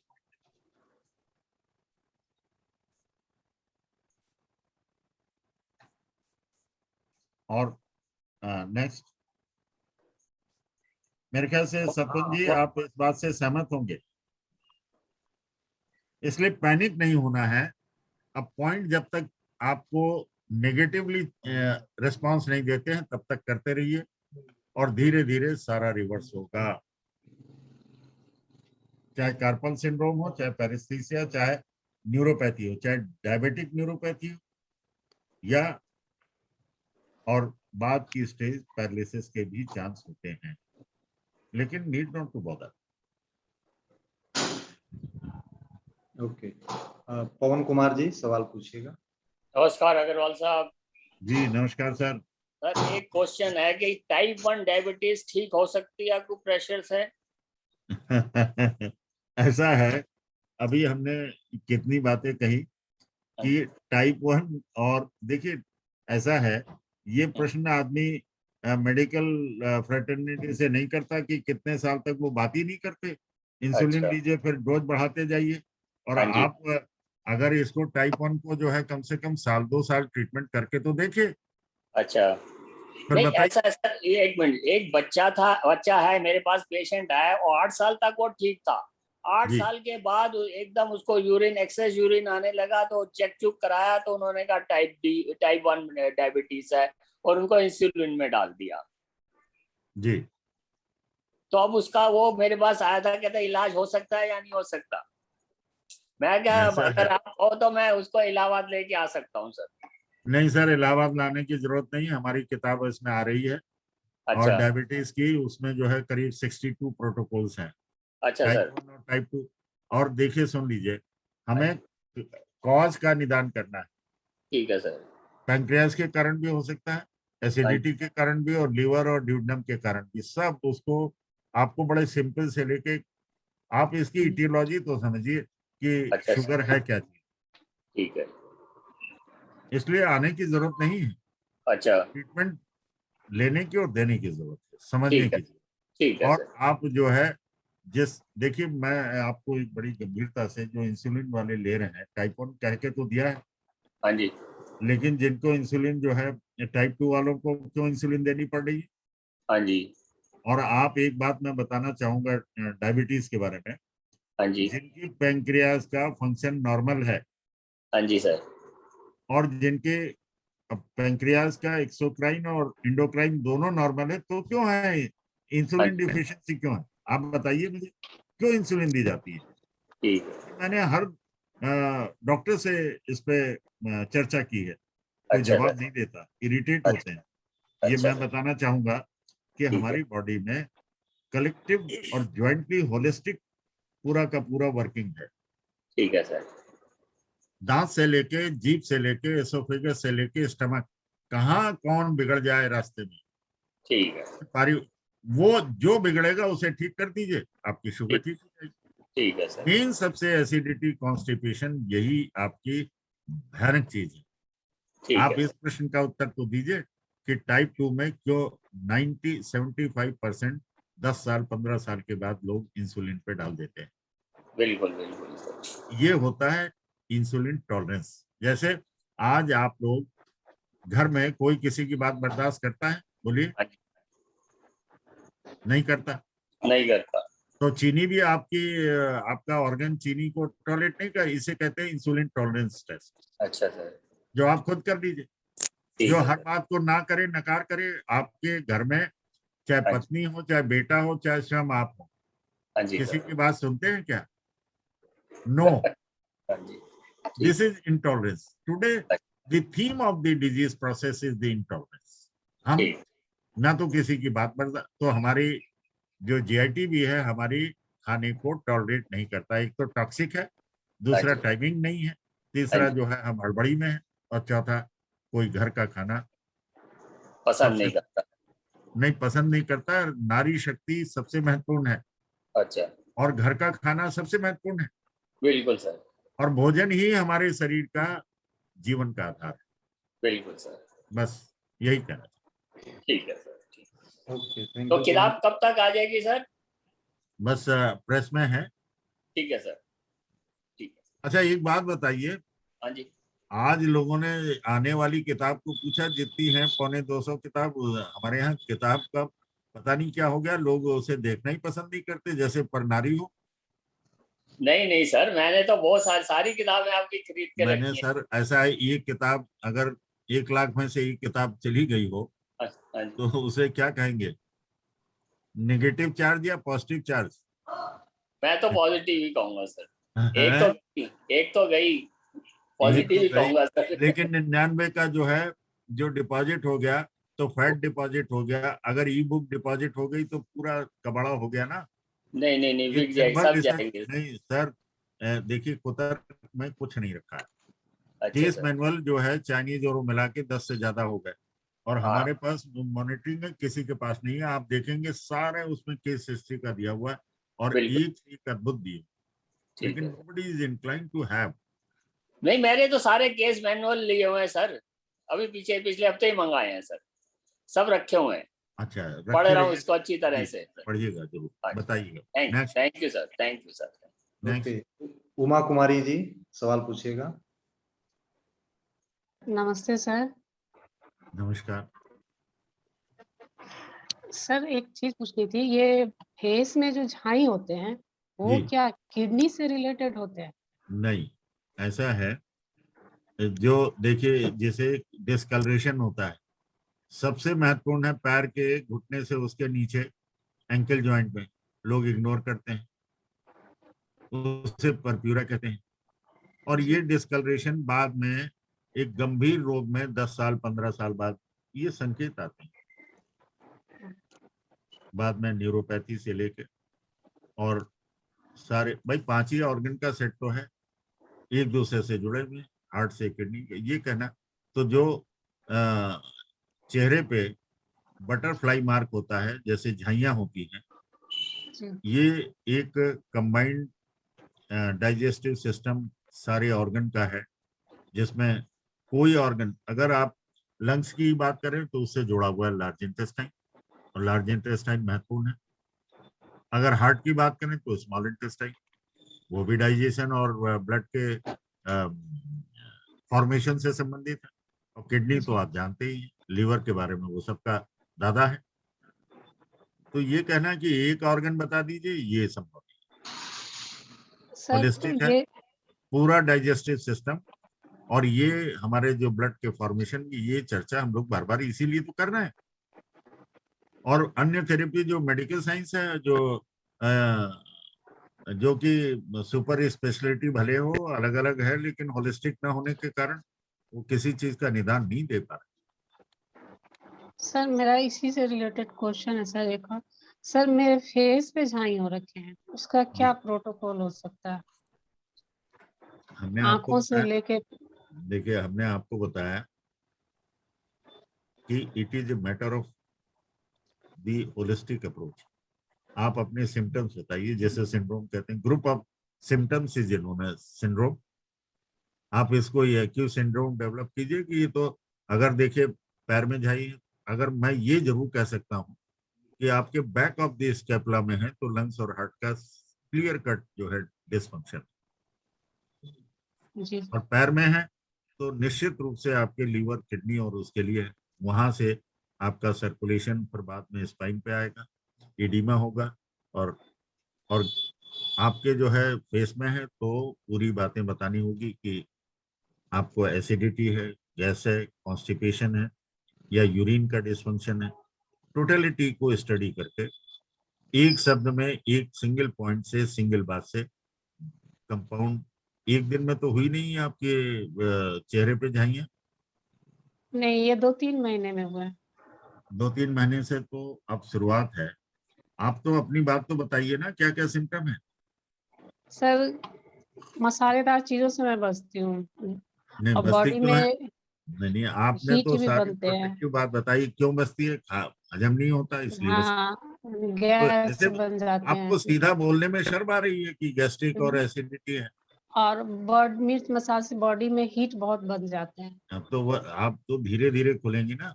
हर आदमी अपनी बीमारी सार्वजनिक, नहीं तो हेल्प एंड हेल्प में आइए, पूरा अपना केस स्टडी भेजिए, हम आपको प्रोटोकॉल भेजेंगे। जी सर। सर एक चीज और, हाँ सर मेरे बेटे को ना ये पसीना बहुत ज्यादा होता है, चाहे जाड़े हो या गर्मी हो, कपड़े खराब हो जाते हैं, देखिए ऐसा है, वो परेशान हो जाता है। अगर हम इसकी इटियोलॉजी बताएंगे तो आप परेशान हो जाएंगे। तो बेहतर बेहतर होगा कि सीधे सीधे आप जो है हेल्प एंड हेल्प में, प्रकाश खेतान साहब यही कहते हैं कि टॉपिक से अलग होके हमें प्रोटोकॉल बताने में कोई दिक्कत नहीं, लेकिन इटियोलॉजी को जब तक हम बताएंगे नहीं, ना आपको समझ में आएगा और ना आप यूज करेंगे। ये भी हो सकता है एक बार में आराम ना मिले, हाथ में और पूरे बॉडी में पसीना आना ये एक सामान्य रोग नहीं है। हथेली दिन भर भीगी रहना सामान्य रोग नहीं है।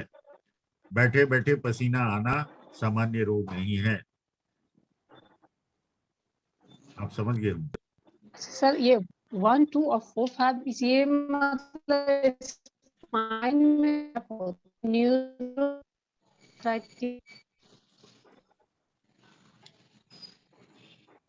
हाँ उमा जी, आपकी आवाज नहीं आ रही है क्लियर। हेलो हेलो हाँ आपकी हेलो आवाज नहीं आ रही है। हेल्थ एंड हेल्प में उमा जी आप सारी डिटेल लेकर के राजेश वर्मा जी से संपर्क करके मिल लीजिएगा। और मनीष मल जी अगला क्वेश्चन पूछिएगा। हेलो। हाँ बोलिए मनीष जी। हाँ सर प्रणाम। हाँ नमस्कार। सर हमें ये पूछना था, जैसे कैल्शियम डिफिशियंसी है किसी को, हाँ या जैसे हम लोग दूध नहीं पी रहे हैं या चूना पानी खा रहे हैं तो कैल्शियम डिफिशियंसी होगी ही। तो क्या हम ऐसे कैल्शियम का पॉइंट लगा सकते हैं? बिल्कुल लगाना चाहिए। अगर आपने जांच कराया है और वैसे भी सिम्टम आ रहा है तो लगाना चाहिए। राइट नहीं सर, रिंग जांच फिंगर, नहीं कराए, मान लीजिए हम जांच नहीं करा राइट रिंग पाए हैं। फिंगर, राइट रिंग फिंगर, हाँ right ring finger fifth spiral में 2 4 सेडाइट 3 5 4। Okay sir. सर जैसे कि मान लीजिए किसी और का है, मतलब नॉर्मली हम देना चाहते हैं कैल्शियम और विटामिन डी का वो पॉइंट्स, तो दे सकते हैं क्या बिना जांच के भी? बिना बिल्कुल दे सकते हैं, लेकिन अगर वो उसे देखिए देना है कि नहीं ये कैसे मालूम है, कैसे हाँ पता यही चीज। लगेगा? नहीं, कैसे पता लगेगा कि अगर सिर में भारीपन आ गया तो समझिए कि डिफिशियंसी नहीं है, और नहीं तो आप धीरे धीरे महीने भर दीजिए, देखिए आराम मिलेगा। देखिए आपकी थेरेपी में रोज जांच कराने की जरूरत ही नहीं। हाँ यही हम चाह रहे थे सर। नहीं बिल्कुल, ना तो किसी विटामिन की जांच की रोज कराने की जरूरत है। हाँ उसे आप कभी कभी ये जानना कि जब आपके सिम्टम्स कंटिन्यू कर रहे हैं और आपको तब तक, और इसलिए जो है ये थेरेपी अपने में महत्वपूर्ण है कि जैसे ही पॉइंट लगाते हैं उलझन होने लगती है, बेचैनी, सिरदर्द, चक्कर आने लगता है, तुरंत हटा दीजिए कि या तो डायग्नोसिस ठीक नहीं है या फिर उसकी जरूरत नहीं। बहुत सीधी सी बात। Okay sir, thank you sir. ऐसा है, ये तरीका नहीं अपनाना चाहिए कि जो पढ़ाया बस उसी को अपने ऊपर लागू कर दीजिए।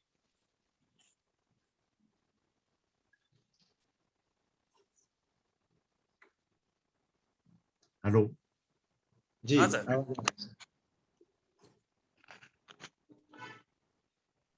नेक्स्ट। हाँ निशा जी अनम्यूट करके सवाल पूछिएगा। प्रणाम सर।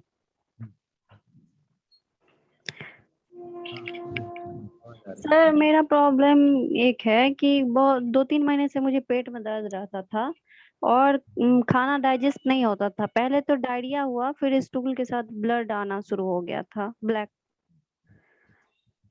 तो अभी सर कुछ दिन से ले रहे हैं हम एक्यूप्रेशर, तो थोड़ा ब्लड आना कम हुआ है। कभी कभी दर्द रहता है, लेकिन सर अंदर एक क्वेश्चन रहता है कि कुछ अंदरूनी तो नहीं है कि जो मुझे जांच करवा लेना चाहिए। नहीं देखिए ऐसा है, स्टूल से ब्लड फ्रेश आता है कि काले रंग का आता है कि ब्राउन आता सर है? कभी स्टूल कभी कैसा होता है? सर मतलब एकदम बहुत ही थोड़ा स्मेल करता है, अजीब तरह का स्मेल करता रहता है, जैसे घास फूस खाने वाले स्टूल करते हैं वैसे, जैसे नॉर्मल नहीं होता है वैसा स्मेल, वैसा बहुत विचित्र स्मेल होता रहता है। नहीं, हमारे प्रश्न का उत्तर आप जो दीजिए ना, कैसे कि स्टूल का कलर कैसा होता है, काला होता है या जो नहीं है सर, लाल? पीला पीला ही होता है, स्टूल तो पेल ही रहता है सर। नहीं, कैसे मालूम कि आपको जो है ब्लड आ रहा है स्टूल में? तो क्योंकि ब्लैक कलर का कुछ रहता है, वो ब्लड जैसा ही रहता है। हाँ, तो आपने कहा अभी पीला है, मैं कह रहा हूँ ब्लैक है, तो आपने कहा नहीं पीला है। स्टूल तो सर वही रहता है, उसके साथ साथ जो आता है थोड़ा सा मात्रा रहता है ब्लैक कलर का। हाँ, तो उसमें ऐसा करना पड़ेगा आपको, हम्म।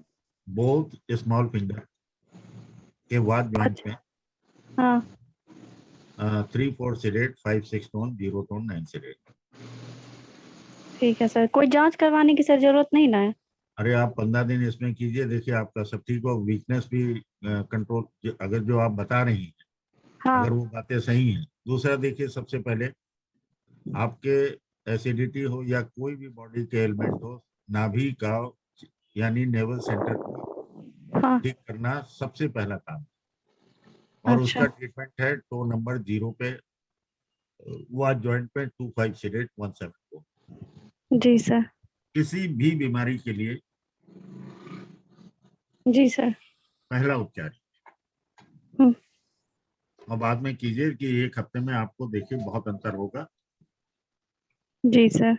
अगर आप जो बता रही वो सही है और हमने जो प्रोटोकॉल बताया वो सही है, तो दोनों की परीक्षा हाँ है। ठीक। ठीक है sir, thank you sir. Okay, Vivek Prakash ji, audio video unmute करके सवाल पूछिएगा। विवेक प्रकाश जी। और सतवंत सिंह जी। जी सर। हाँ, पूछिए विवेक प्रकाश जी। सर मेरा नाम वो भाई का है, हम प्रीति बोल रहे हैं, फर्स्ट हाँ। सेमेस्टर के स्टूडेंट है। नमस्कार सर। हाँ, नमस्कार नमस्कार। सर हम आपसे ट्रीटमेंट हम लिए हुए थे, ये एक्जिमा का। तो उसमें हम मतलब ये आप कुछ कलर बताए हुए थे यहाँ गैस्ट्रिक का, और ये नेल चक्रा पे जो है 1/4 आपकी बात किसी को 1/4 समझ में आ सिगरेट, रही कि और नहीं? ये आप नहीं टो नहीं में, और सुनिए सुनिए, यस आपकी सर। बात समझ में आ रही कि आपने किस चीज का इलाज लिया था और क्या बता रही हैं आप? यस सर, आप दिए थे एक्जिमा का नहीं ही। दिए नहीं, किस चीज का, किस किस चीज का चीज का? इलाज किया? हाँ, किस चीज का सर लिया? जी। एक्जिमा का लिया था सर, इचिंग हो रही थी हाँ, मतलब। एक्जिमा का। एक्जिमा का। हेलो। Hello sir. हाँ, एक्जिमा का पहले ये बताइए, एक्जिमा में कुछ फायदा हुआ? यस सर, कुछ दिन पहले जब हम लगा रहे थे ये तो फायदा हुआ था। जब हम फिर से सर्फ छूने लगे, क्योंकि सर्फ से हमें एलर्जी है, तो हम इस बीच में फिर से मतलब अगर हम सर्फ छूते हैं तो फिर से ये हो जाती है। कितने दिन लगाया और कितने दिन का था? सर हम 1 मंथ तो लगाए हैं। नहीं, कितने दिन से था एक्जिमा? एक्जिमा सर 2 साल से। और 15 दिन के बाद वो ठीक हो गया था बिल्कुल?